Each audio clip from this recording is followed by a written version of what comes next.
What's green, 500 feet tall, and eats planes for breakfast? Wrong! No, it's not Godzilla, but that's okay. That's why we're here.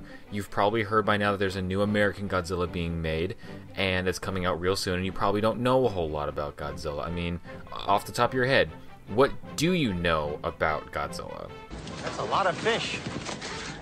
Okay, yeah, that's kind of what I was afraid of. That's why we're here. We're not going to go too deep into the mythology or the history or anything like that. If you want a little bit more of a detailed look into Godzilla and all the films, James Rolfe, also known as the Angry Video Game Nerd, did a Godzilla-thon a few years back where he goes through and reviews all of the Godzilla movies. You can view them all on Cinemassacre.com. I've also included a link down in the description that will take you to his official YouTube page where you can watch them all in quick succession.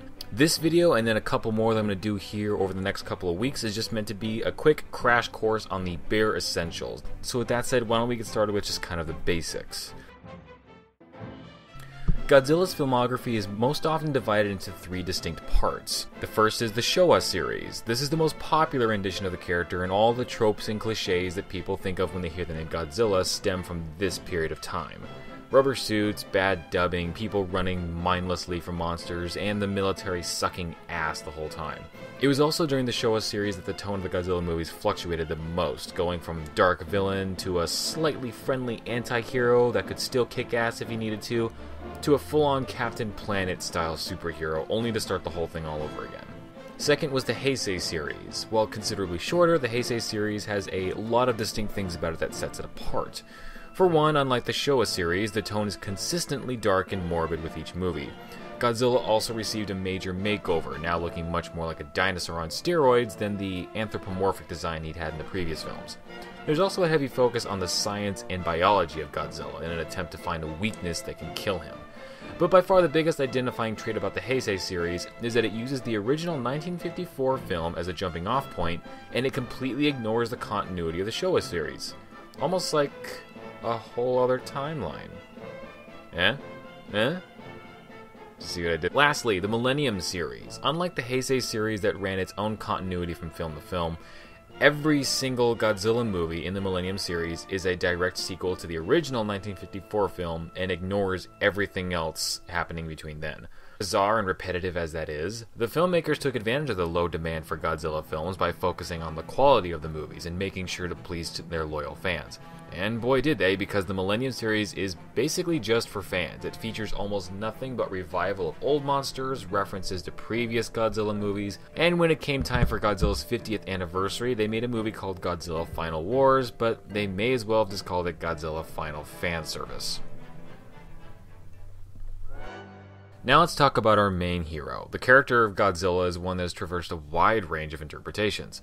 Much like how Batman has ran from goofy camp to gritty realism and everything in between, Godzilla has been known to play several different roles, from a metaphor for nuclear warfare to the savior and defender of the planet Earth from alien invaders. And also, like Batman, you can usually tell which Godzilla you're watching by how he looks. Different suits were made to help reflect the mood of a given Godzilla movie. If he has big eyes and a round head like a Muppet Baby, chances are what you're watching is from the 60s or 70s when Godzilla was geared towards children. If he has a small head, beady eyes like he's pissed at you, and he's built like a bodybuilder, then you're more than likely watching something from the 90s or 2000s when he's either a straight-up villain or he's just the lesser of two evils. But it doesn't stop at just how he physically looks, it's also in how he acts. After the original and the movies started getting sillier and sillier, Toho started applying human traits to Godzilla and the other monsters. And again, not physical traits, character traits. For example, let's look at Ghidorah, the three-headed monster. A golden dragon is running around on Earth tearing shit up just because he can, and the only thing that can possibly stop him is Godzilla and a flying monster named Rodan. Only problem is that Godzilla doesn't play well with others, and the two start fighting first chance they get. One of Godzilla's previous enemies, Mothra, appears on the scene and tries to break up the fight.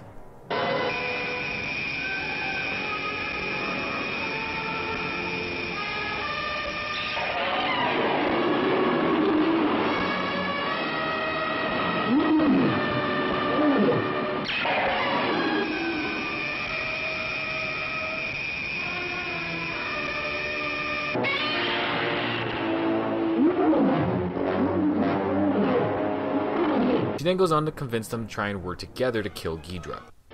He's trying to persuade them, but he's having trouble. They won't agree. Ooh, Godzilla, what terrible language!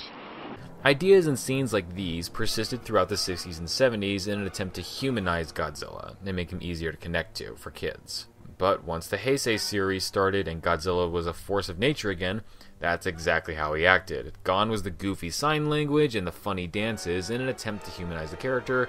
Now he lumbers through the city like Jason Voorhees. No words, just taking out anything that stands in his path. This is all important because while we won't see how the new Godzilla acts until we see the movie, his visual design bears strong resemblance to the Heisei and the Millennium series, where his head and eyes are in a smaller ratio to the rest of his body.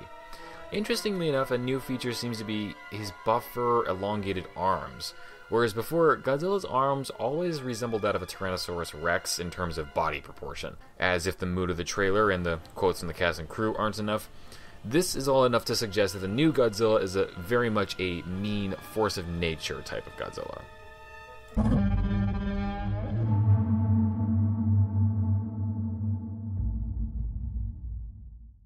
That's all for now. Tune in next week where I'll teach you the 3 most important things you'll need to know before going in to see the new Godzilla movie hitting theaters in May. In the meantime, feel free to subscribe and share the video as much as you want. Feel free to leave a comment or two. I'm always open to constructive criticism. And I'd also like the chance to nerd out with you if you're just as excited for the new movie as I am. Till then, see you next week and suck my dick.